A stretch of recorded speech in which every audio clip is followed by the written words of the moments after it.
Hey guys, how's it going? Jason Station here, welcome back to the channel. So for this week, or today, I want to talk about the decks going into the seasonals. It's pretty much the last week, I believe, or the second to last week. But pretty much, this is the meta going into the seasonals.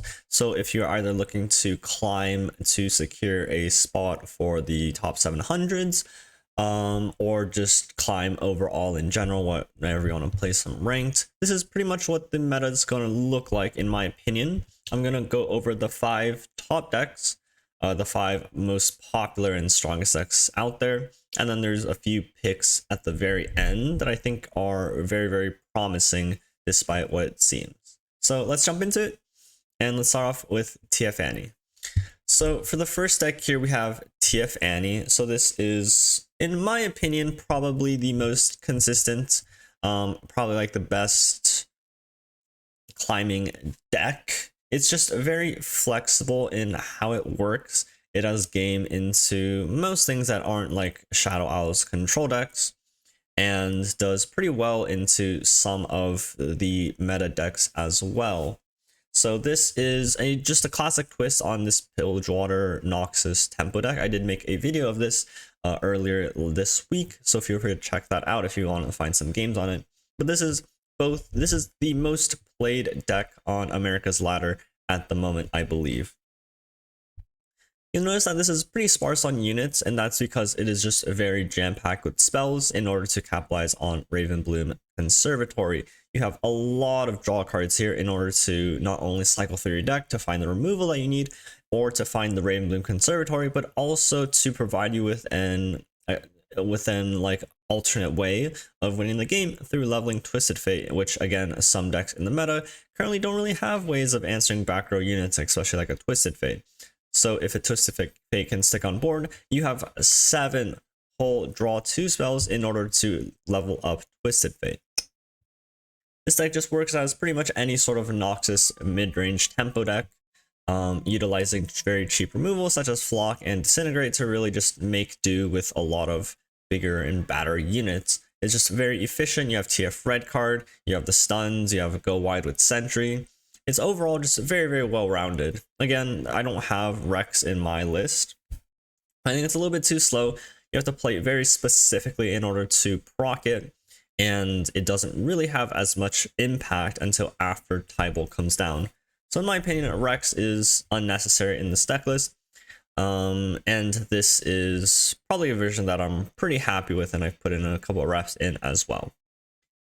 For the second deck, we have Fizz Riven, one of my personal favorites, but just an absolutely volatile deck utilizing Fizz as a combo tool in conjunction with cards like Papercraft Dragon, Ruin Reckoner, and the Reforge package off of Riven, Blade Squire, and Runeweaver. This deck just does so well at pumping out a lot of damage really quickly, as early as turns 6 to 7, where you can really simply just OTK your opponent with a Fizz Papercraft combo. Alternately, if you don't draw the specifically this, you still have alternate ways of going wide, perhaps just setting up like an Assistant Librarian with a couple of faded procs, leveled Riven, and then maybe just like some just like a slightly buffed Fizz on the side. It's very easy to go wide with this deck, and it's very easy to go tall depending on the matchup that you need. And there's not a lot of decks that can interact with Fizz outside of freezes, which aren't very popular right now.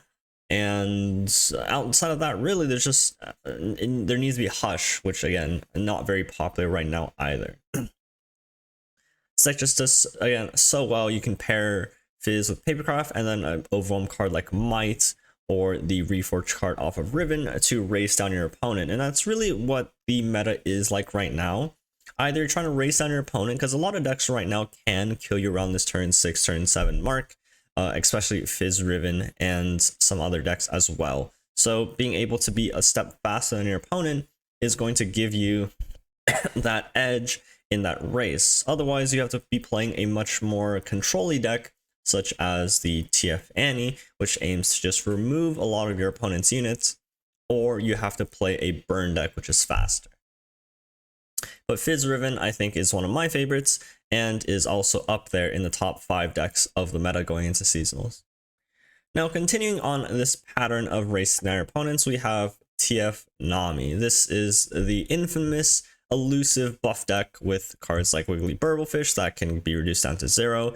You have other elusives like Zap and Fleet Admiral Shelly that allow you to just go really wide really quickly and spread out a lot of buffs onto your board, especially with cards like Nami, which gives +2/+1, and Fleet Admiral Shelly, which gives +1/+1. So you can build up a very wide board for very cheap, because once you stick down your main engine like either Nami or Fleet Admiral Shelly, most of your deck costs very little. Cards like Coral Creatures basically 1 mana, Wiggly Burblefish oftentimes 0 mana.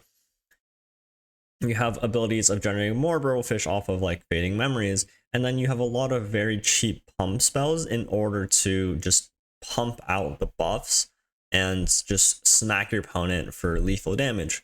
It's not a lot of elusive blockers most decks have access to. If you saw like the Fizz Riven deck, it's only like Fizz. TF Annie only has like Zaps Ravens. Generally not speaking, not a lot of ways of countering this kind of elusive pressure with your own elusives, because not a lot of decks just actually run elusives themselves. And there's even some room for some pretty decent tech cards. You run like a Ruination, a Herring, and some Vengeances. Just good spot removal, being in Shadow Owls, as well as having some comeback mechanics with Ruination or Harrowing. I think this deck is super flexible. Probably one of the strong, most difficult decks, I would say, in my mind for these top 5 decks, but a very strong one if you want to try to give it a spin and learn it for yourselves. Next on the list, coming in at number 4, no particular, so these decks in no particular order of how strong I think they are. These are just the top 5 decks I think are in the meta. And then the next one we have here is the Zoe Aphelios. So this is pretty much just Aphelios PNC plus Winding Light. The champions are pretty splash. I've seen Victor, I've seen more Vi, I've seen more Zoes, but the whole general idea is just to play out a wide board for Winding Light. And again, let's continue this trend of these sort of pressure-y, combo-y, mid-rangey, whatever kind of decks that can race you down on turns 6, turn 7. And this is adding onto the list a pretty much discard aggro sort of strategy at the beginning. You have cards like Boon Baboon, Zonite Urchin, and Portal Cannon to go wide onto the board very fast. Your curve is phenomenally low, having mostly 1 and 2 drops with only 3 copies of a 3-drop, I guess 6 with Aphelios, and then your curve pretty much ends there apart from Winding Light. What makes this deck so powerful is Lunari Dustbringer's ability to cheat out Winding Light as early as turns 5, turn 6, and you can also get the Moonsilver off of Zoe to discount that even further. Dust Petal Dust is just an insane card in this deck. You can go 5 wide and then slam a Winding Light. I've done this on turn 5 with the attack token, and it just represents so much damage that even if your opponent survives, you still have the burn to back it up with Get Excited and Mystic Shot. A card that I've been very curious about, and I think actually does some decent work in this deck, is Suit Up. Now, this card hasn't really seen much meta play outside of like TF Fizz, which was over a year ago. But Suit Up onto a card like Flame Chompers or onto Zoe just provides a very sticky threat. Having a 4/4 challenger, I think you guys just know how strong that is by itself. If you can trade on 2 things, you just get to stabilize your board, or you get to remove 2 of your opponent's starts while continuing to develop your own board and set up for a Winding Light finish. I also haven't impressed off of Celestial Trifecta because your deck goes so wide so fast. You're often dumping a lot of cards from hand, and having just a 1 value card to kind of play a little bit differently to catch up, to grind the long game if needed, is pretty impressive. Although I have been hitting it off of Pharaoh Financer if I need it, so I'm unsure if you actually need to main deck it yourselves, but I have been very impressed by Celestial Trifecta in this deck. But again, another turn 5, turn 6, turn 7 kind of deck. Very fun, at least in my opinion, and pretty reminiscent of something more of like a discard aggro kind of game plan. So I've been really enjoying this sort of tempo playstyle as well. And then wrapping up the top 5 decks in the meta, in my opinion, we have Ahri Bard. So this is a little bit more interesting. Bard and some other Demacia decks I would also kind of clump into the same category, but just sort of this like stat bully check kind of deck where you can just really roll some chimes on some elusives and kind of bully away your opponent. In the same vein that every other deck I've showcased can be ending the games on turn 6, turn 7. Ahri Bard also does that as well, but using the chimes to buff up your elusives like Droplet, Mourned, Conspirator, whatever it may be. So each elusive is pushing for 4 or 5 damage themselves. And if you have a buffed up Ahri, that can just spell lethal damage as well once it's leveled up. And because you're an Ione, you have very, very good tools of protecting your win conditions. Notify, Deny, Homecoming, Recalls, even more Homecomings.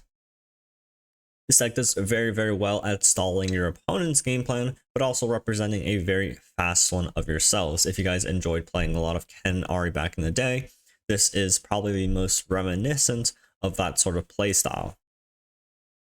And I've been continuously surprised by how fast this deck can race. Just hitting like a 3/3 Navori Conspirator just applies so much pressure when your opponent just really can't block it, and Esmus getting more buffs onto elusive targets is very, very powerful. So this probably wraps up the top 5 decks I would expect going into the seasonals, and just the ladder meta as well as the strongest decks and probably the more consistent ones as well. For the last 3 decks, I just want to talk about some, I guess, top performers and some decks that are probably a little bit more on the down low, but I suspect should also be very, very strong as well. So coming in, we have Thralls, probably something that is a little bit of a shocker if you guys aren't paying attention to ladder stats. And to me, this is also a pretty big shock because I thought Thralls would just get absolutely gutted with the patch. Now, it's not to say that Thralls didn't get weaker from the nerfs, it definitely did, but it's just because that nobody expects Thralls to be around. They're not playing any decks that are countering Thralls, and then Thralls right now has a really, really high win rate. The deck itself, I think, it pretty much has not changed. I think it cut down on one promising features now that is 6 mana and is too expensive. But generally speaking, this deck is still the very same. It just leans a little bit more on the Draklorn Inquisitor. You go wide with your Thralls, and then you stick your Draklorn and hope to count them down all at the same time. So because this deck's reliance on Draklorn Inquisitor is much higher, it is a little bit weaker because if you are able to remove Draklorn, you're in a pretty good spot. Now there are Rite of Negations to kind of stop that, and there's 3 sisters to find like Fury of the North, but generally speaking, if you can remove a Draklorn Inquisitor, you're doing alright. But that's not to say that Thralls can't just do its Thralls thing if you don't have a way to answer as well using Sands of Time and other tools like that. Thralls right now is very, very high because there just really aren't any decks out there countering Thralls now that Thralls has been nerfed. No one's expecting it, and there have been a few Demacia changes as well that have sort of impacted some of the worst matchups for Thralls out there. So Thralls showing pretty well if you guys want to pick this deck back up. I think it is performing quite well on ladder, and maybe give it a whirl as well. And then for the last 2 decks, I think there's generally some sort of archetypes that are very well positioned right now, and those are pretty much just challenger based Demacia decks. So the first one we have here is Scout. Scout's making a slight reappearance, but in a little bit of a different light. Still the very same core, but it's seen some interesting additions such as Inspiring Light, which is this 2 mana slow, but it grants all allies +1/+1, which is this bannerman sort of spell. It's really good because you can generate a very wide board with your scout units, with your just 2-drops, things like that, and you can go wide really quickly and get this buff down when not many decks can interact with it. It's basically like giving every unit of yours a chime. Just think about how annoying that is for your opponent, and especially when you already have cards like Durant Sculptor that can allow you to bring your cards out of range of removal or other challengers. The reason why I believe these decks are so strong is utilizing your challenger cards such as Fleet Feather Tracker, Petricide Broadwing, and like Valor in conjunction with cards like MF in order to pick off very cheap units. Because in some of the top meta decks, I've shown you the Aphelios PNZ, the Nami deck, the Bard deck. They utilize a lot of elusives, a lot of back row units, a lot of 1 health units, a lot of units that you can easily pick off and apply a lot of pressure because they don't really want you to start challenging their units. That's when those decks start to fall apart. And Scouts is notoriously good at doing that. It continuously pressures you with scout attacks, forces a MF level up, so not only do you have to deal with the challengers, you also do have to deal with MF, and then you also have to deal with rallies. There's other protection cards like Ranger's Resolve and Sharpsight, and now there's even Inspiring Light to bring your health total of your units above any sort of removal. So this deck is, I think, really well positioned into some of the top meta decks. It also beats Thralls because it's just a rally deck as well, and I think Scouts is going to be pretty strong. Not a lot of people are playing it quite yet, but I do think Scouts is going to be pretty well represented once again coming into this seasonals. And then lastly, on the same vein, Taric Poppy has been popping up back again ever since the buffs, or ever since the changes to the playcast for Taric. Taric now is properly working, and so Taric does function a lot better when using his spells to level him up. Not that that change is super impactful, but any change and any buff, straight buff, is always going to affect things. But again, the reason why this deck is very strong is, again, utilizing a mix of challengers plus rallies, having Lauren Protege, Petricide Broadwing, Fleet Feather Tracker, again, the same cards, but in conjunction with cards like Taric that gives tough and potentially the spell you cast on it, Poppy that gives a board-wide buff, Mountain Sojourners, Esmus that gives stat buffs to these challengers. So you have very potent ways of removing any sort of board that your opponent tries to bring up. And then again, Taric plus Rally, a very strong combination. In conjunction with your challenges, you get to challenge away your opponent's entire board, and that's going to heavily slow down their combo. Because a lot of decks right now, Riven Fizz, Aphelios PNZ, Bard Ahri, these are all very board-based dependent decks. And if you can't chip away at their board and you have to force them to develop further into their combo turns, that's going to slow them down heavily, and why I think these Demacia Challenger decks are so effective.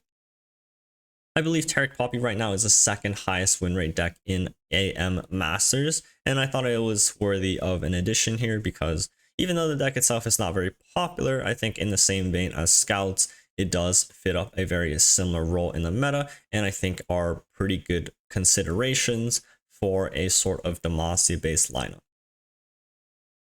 So that's going to be it for the 8 decks going into the seasonals. Hope you guys enjoyed this little bit of a coverage.